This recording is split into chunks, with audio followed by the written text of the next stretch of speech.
Singh is bling में दिखने वाली एमी जैक्सन अब कहाँ है और वो क्या कर रही हैं? और रवीश कुमार ने आखिर एनडीटीवी क्यों छोड़ दिया और अब वो क्या करेंगे? और हार्दिक पांड्या कैसे उड़ाते हैं अपने करोड़ों रुपए महंगी कार से लेकर करोड़ों रुपए की घड़ियां पहनते हैं? और एक ऐसा चोर जो बना गरीबों का मसीहा, फिर पुलिस ने क्या किया? और काबा में गिलाफ एक काबा कैसे बदला जाता है, आज देखेंगे। और एलपीजी गैस अब पहले के मुकाबले महंगी है या सस्ती? सच्चाई आपको चौंका देगी। जानने के लिए बने रहिएगा एंड तक। Fact number 12, Singh is bling में दिखने वाली एमी जैक्सन अब कहाँ है और वो अब एक्टिंग क्यों नहीं करती हैं? आइए जानते हैं। तो एमी जैक्सन एक ब्रिटिश मॉडल और एक्टर है जो कि तमिल, तेलुगु और हिंदी लैंग्वेज की कई फिल्मों में काम कर चुकी हैं। टोटल इन्होंने 15 फिल्मों में काम किया है, जिसमें से कुछ फिल्में काफी ज्यादा फेमस भी रही हैं। लेकिन फिर 2018 से इन्होंने फिल्मों में काम करना छोड़ दिया। दरअसल तब ये प्रेग्नेंट थी और डिलीवरी हो जाने के बाद भी ये तुरंत इस इंडस्ट्री में वापस नहीं आना चाहती थी। वो अपने बच्चे पर ध्यान देना चाहती थी और इसलिए ये फिल्मों में काम नहीं कर रही है। लेकिन अब वो ब्रिटेन में अपने मॉडलिंग करियर के ऊपर ध्यान दे रही है, जो कि काफी ज्यादा सक्सेसफुल होता जा रहा है और इसलिए हो सकता है कि शायद ये दोबारा फिल्मों में नहीं दिखेंगी। फैक्ट नंबर 11, कुछ वक्त से सोशल मीडिया पर एक चिंपैंजी का वीडियो काफी ज्यादा वायरल हो रहा है। दरअसल चिंपैंजी ने बस कुछ देर पहले ही एक बच्चे को जन्म दिया होता है, लेकिन जन्म के बाद उस बच्चे की हालत थोड़ी सी खराब होती है और उसे सांस लेने में तकलीफ हो रही होती है। इसलिए उस बच्चे को ऑक्सीजन चढ़ाई जाती है। लेकिन इसके बाद जब माँ और बच्चे को फिर से मिलाया जाता है तो आप देख सकते हैं माँ कैसे अपने बच्चे को हाथ में ले लेती है। चाहे जानवर हो या इंसान, माँ हमेशा माँ होती है। फैक्ट नंबर 10, भारत का बच्चा इस शक्ल को जरूर जानता होगा। ये है एनडीटीवी के होस्ट रवीश कुमार। ये पिछले कई सालों से एनडीटीवी से जुड़े हुए हैं और कई लोग तो एनडीटीवी को बस इनकी वजह से ही जानते हैं। लेकिन हाल ही में इन्होंने एनडीटीवी से रिजाइन कर दिया है और वो अपने यूट्यूब चैनल पर न्यूज देंगे और खबरें सुनाएंगे। वैसे कई लोगों को पता था कि ऐसा कुछ होने वाला है, क्योंकि इसके एक दिन पहले एनडीटीवी के फाउंडर्स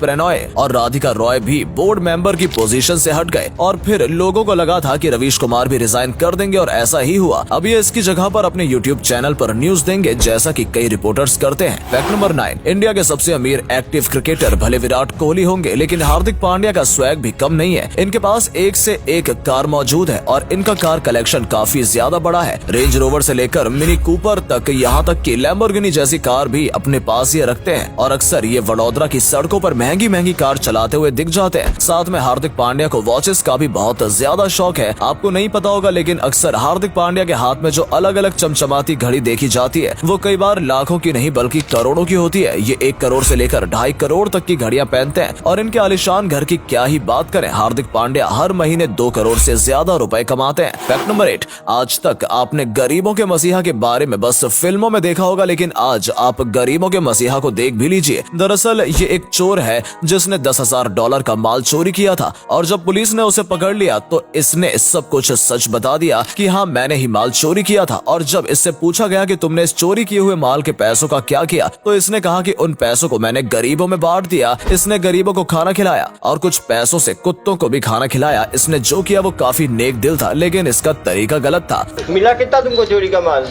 मिलेगा 10,000। 10,000 क्या किया? 10,000 का गरीब लोगों को बांट दिया। गरीब लोग को बांट दिए। कहाँ पे? फैक्ट नंबर 7, अगर आपने कभी मक्का में मौजूद काबा को देखा है तो ये भी देखा होगा कि उससे हमेशा बड़े पर्दों से ढका जाता है, जिसे गिलाफ काबा कहा जाता है और इन्हें इस्लामिक कैलेंडर के हिसाब से हर साल के पहले दिन पर बदला जाता है और पुराने वाले गिलाफ काबा को हटाया जाता है। और ये देखिए कैसे ये लेकर आया जाता है। ये रस्म बहुत ही ज्यादा बड़े तौर पर बनाई जाती है, जिस वजह से यहाँ पर काफी ज्यादा मिलिट्री और पुलिस सर्विस भी अवेलेबल होती है और फिर एक एक करके सारे हिस्सों को लेकर आया जाता है। यहाँ पर टोटल 4 बड़े रेशम के बने पर्दे होते हैं जो कि हर एक साइड के लिए होते हैं। इन हर एक पर्दों का अलग अलग मतलब होता है और उनके ऊपर कुरान की आयतें लिखी हुई होती हैं। और अब देखो कैसे इन्हें चेंज किया जाता है। फैक्ट नंबर 6, अगर आप भोजपुरी गाने सुनते हैं या फिर भोजपुरी फिल्में देखते हैं तो फिर आपको खेसारी लाल और पवन सिंह के बारे में तो पता ही होगा। ये दोनों अक्सर एक दूसरे के अपोजिशन में खड़े होते हैं और दोनों हमेशा एक दूसरे के ऊपर कुछ न कुछ आरोप लगाते रहते हैं। ऐसे में हाल ही में खेसारी लाल ने इंस्टाग्राम पर आकर बताया था कि जब तक ये विवाद उनके ऊपर थे तब तक तो ये सारी बातें सही थी, लेकिन अब उनकी बेटी को भी इन सब में घसीटा जा रहा है और बिना वजह का उनकी बेटी के बारे में भी लोग भला बुरा कह रहे हैं। ऐसे में खेसारी लाल ने यह भी कहा है कि अगर लोगों को लगता है कि ये भोजपुरी इंडस्ट्री और समाज के लिए सही नहीं है तो इसे छोड़ने के लिए भी वो तैयार है। फैक्ट नंबर 5, वाराणसी का मणिकर्णिका घाट। ये एक ऐसी जगह है जहाँ 24 घंटे में में कभी भी 1 मिनट के लिए भी अग्नि शांत नहीं होती।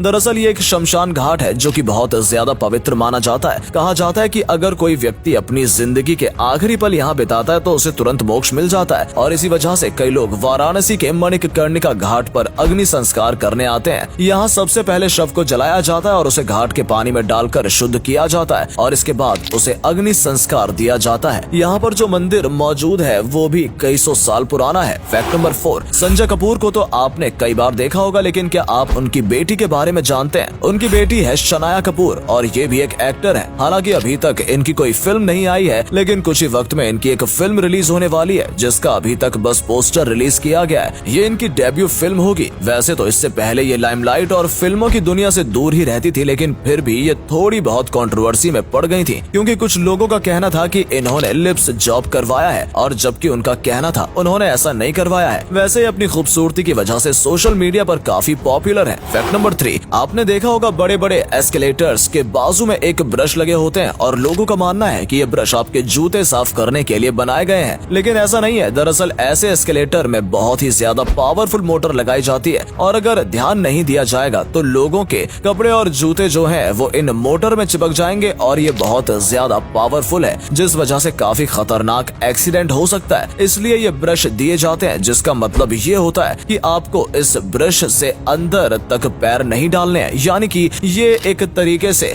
लिमिटेशंस दी जाती है और लोग इसी का इस्तेमाल करके जूते साफ करते हैं, यानी जो नहीं करना है वही करते हैं। और अगले फैक्ट पर जाने से पहले इस फोटो को ध्यान से देखिए और बताइए आपको किसका फोटो दिखाई दे रहा है। इससे पता लगेगा आपका दिमाग और आपकी आंखें कितनी तेज है। आपको मिलते हैं 5 second. Fact number 2, LPG gas का इस्तेमाल पहले घरों में होता था, लेकिन आज कुछ जगह पर डायरेक्ट गैस की लाइन आती है। खैर, अगर इस एलपीजी गैस का प्राइस देखा जाए तो ये काफी ज्यादा चेंज होता रहता है। 2011 से लेकर अब तक इसमें काफी चेंज आए हैं। 2011 में एलपीजी सिलेंडर 877 रुपए का था, फिर 2012 में 922 रुपए हुआ, 2013 में 1021 और 2014 में बढ़कर 1241 हो गया, फिर 2015 में कम हुआ और 606 रुपए हो गया और 2016 में भी और सस्ता हुआ और 584 रुपए हो गया और 2017 में इसका भाव बढ़कर हो गया 787 और 2018 और 2019 में था 650 रुपए के आसपास और 2020 में लॉकडाउन के दाम कम हुआ 594 और 2021 में 719 हो गया था और 2022 में यह बढ़कर फिर से 1000 के ऊपर चला गया है। फैक्ट नंबर 1, आपने कई बॉडी बिल्डर के हाथ और पैर में कुछ इस तरीके के फोड़े या फिर फूली हुई नस देखी होगी। इसे वेरिकोस वेनिस कहा जाता है और ये बस बॉडी बिल्डर्स ही नहीं बल्कि किसी को भी हो सकती है। वैसे तो ये इतनी खतरनाक नहीं होती, लेकिन इनके होने की वजह से हमेशा ब्लड क्लॉट का खतरा रहता है और अगर कभी ब्लड क्लॉट हो गया तो उससे नस फट भी सकती है, जो कि हद से ज्यादा दर्दनाक होता है और उसी के साथ काफी ज्यादा सीरियस प्रॉब्लम भी आ सकती है। अगर हम ये नस बॉडी बिल्डर में इसलिए देखते हैं क्योंकि वो काफी हैवी वर्कआउट करते हैं, जिस वजह से उनके नस में काफी ज्यादा खून पंप होता है और इसलिए उनमें ये ज्यादा दिखता है। ये विटामिन के की कमी से हो सकता है और अगर ये होता है तो रिस्क में रहने से बेहतर है इलाज करा लेना। दोस्तों, अगर आपको ये वीडियो पसंद आई हो तो इसे अधिक से अधिक लाइक और शेयर करें। साथ ही हमें कमेंट करके बताएं कि आपको इनमें से कौन सा फैक्ट सबसे ज्यादा मजेदार लगा। आज के लिए इतना ही। आपसे फिर मिलेंगे एक नई वीडियो और ढेर सारी रोचक जानकारियों के साथ।